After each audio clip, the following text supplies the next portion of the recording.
بسم اللہ الرحمن الرحیم۔ عورت برائے فروغ۔ وہ شکل سے شریف گھر کی بیٹی لگ رہی تھی۔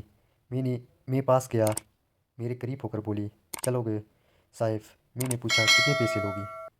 کہنے لگی، آپ کتنے دیں گے؟ میں نے اس کی نیلی سی آنکھوں میں جا کر دیکھا، وہ بے بس سی تھی۔ میں نے بولا، آؤ کار میں بیٹھو۔ وہ ڈر رہی تھی۔ کہنے لگی، کتنے آدمی ہو؟ میں نے کہا، ڈرو نہیں، میں اکیلا ہی ہوں۔ وہ خاموش بیٹھی رہی، پھر کہنے لگی، آپ مجھے سگریٹ سے اذیت تو نہیں دو گے نا؟ میں مسکرایا، بالکل بھی نہیں۔ پھر اس نے ایک لمبی سانس بھری، آپ میرے ساتھ کوئی ظلم تو نہیں کریں گے نا؟ آپ چاہیں مجھے 500 کم دے دینا، لیکن میرے ساتھ برا نہ کرنا پلیز۔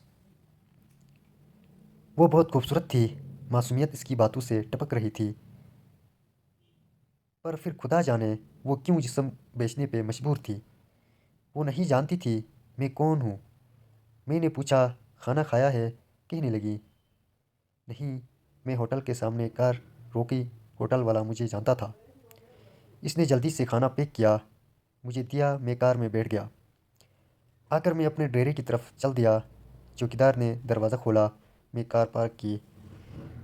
رات کے 11 بج رہے تھے۔ وہ مسلسل میری طرف دیکھی جا رہی تھی۔ میں نے کھانا پلیٹ میں ڈالا، اسے کہا، ہاتھ دھو لو۔ وہ کہنے لگی، میں نے نہیں کھانا۔ میں نے پیار سے کہا، ڈرو نہیں، کچھ نہیں ہوگا۔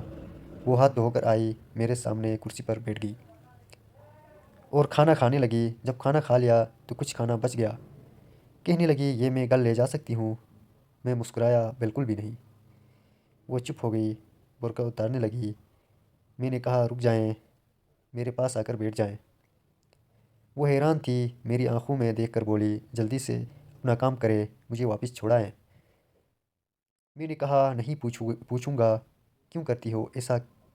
کیوں بیچتی ہو جسم؟ بس اتنا کہوں گا، چھوڑ سکتی ہو کیا یہ سب؟ وہ میرے چہرے کی طرف دیکھنے لگی، آپ پاگل لگ رہے ہیں مجھے۔ میں نے اس کی آنکھوں میں دیکھا، ہاں پاگل ہی ہوں، میں سب پاگل ہی سمجھتے ہیں مجھے۔ وہ کہنے لگی، اگر کچھ کرنا نہیں ہے تو مجھے واپس چھوڑ کر آؤ۔ میں نے اس کے سر پر ہاتھ رکھا، پھر پرس سے 10,000 نکالے، اس کے ہاتھ میں رکھے۔ وہ حیران تھی، کہنے لگی، میں نے نہیں لینے، آپ کیوں دے رہے ہیں یہ پیسے مجھے؟ میں نے اس کے چہرے پہ ایک تھکن محسوس کی تھی۔ وہ اپنے آنسو روکے بیٹھی تھی، بار بار کہہ رہی تھی، مجھے بس واپس چھوڑ کر آؤ، مجھے ڈر لگ رہا ہے۔ میں نے اسے یقین دلایا، ڈرنے کی کوئی بات نہیں۔ اچھا بتاؤ نا، بہت درد دیا نا زندگی نے؟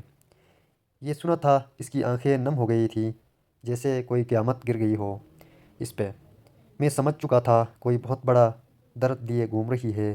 دروازہ کھولا، کانپتی آواز میں بولی، مجھے چھوڑ کر آؤ واپس۔ میں اسے بیٹھنے کا کہا، بتایا، میرا نام مصطفی ہے، ڈرو نہیں، خود کو محفوظ سمجھو۔ اسے جب یقین ہو گیا پریشانی والی کوئی بات نہیں تو بتانے لگی، شوہر مر گیا، 3 بیٹیاں ہیں، سسرال والوں نے نکال دیا، ماں باپ فوت ہو چکے ہیں، بھائی کوئی نہیں، نہیں ماموں کے بیٹے نے میرے ساتھ زیادتی کی۔ میں نے جب مامی کو بتایا تو سب نے مجھے غلط کہا، مجھے دھکے دے کر گھر سے نکال دیا۔ دور کے رشتہ دار نے ایک بوڑھے سے میری شادی کروائی، اس کے بھی بچے تھے۔ اس کے بچوں نے مجھے بہت ذلیل کیا، پھر وہ شوہر بھی فوت ہو گیا۔ بیٹیوں کو لیے در بدر لیے بھٹکنے لگی، نہ چھت تھی نہ روٹی تھی، بھوک افلاس تھی، سڑک پہ کھڑی تھی۔ ایک صاحب آئے، کہنے لگے، 1 گھنٹے کے 5,000 دوں گا۔ نہ چاہتے ہوئے ماں کی ممتا، حالات کی ستائی ہوئی، کیا کرتی، آخر چل دی۔ اب ہر روز جسم بیچتی ہوں، کرائے کا گھر لیا ہے، بیٹیوں کو اکیلا چھوڑ کر آتی ہوں، کیا کروں؟ بہت بار سوچا خودکشی کر لوں، لیکن بیٹیوں کو دیکھ کر ہمت نہیں ہوتی۔ وہ رو رہی تھی، میں زمانے کی بے حسی محسوس کر رہا تھا۔ اس کے سر پہ ہاتھ رکھا، اس سے کہا، تمہارا بھائی ہے، آج سے تم اپنی بیٹیوں کو لو اور میرے ڈیرے کے اوپر والے ایک روم میں رہو۔ وہ یقین نہیں کر پا رہی تھی۔ کار میں بٹھایا، اس کے گھر پہنچا، بیٹیاں سوئی ہوئی تھی، بہت پیاری تھی، گود میں اٹھایا، دل کو سکون ملا۔ وہ مسلسل روئی جا رہی تھی۔ مجھے کہنے لگی، آپ فرشتے ہیں، آپ کون ہیں؟ میں اسے اپنے آفس لے آیا، وہ دعائیں دینے لگی، جھولی اٹھا کر۔ نہ جانے کتنی دعائیں دیتی رہی۔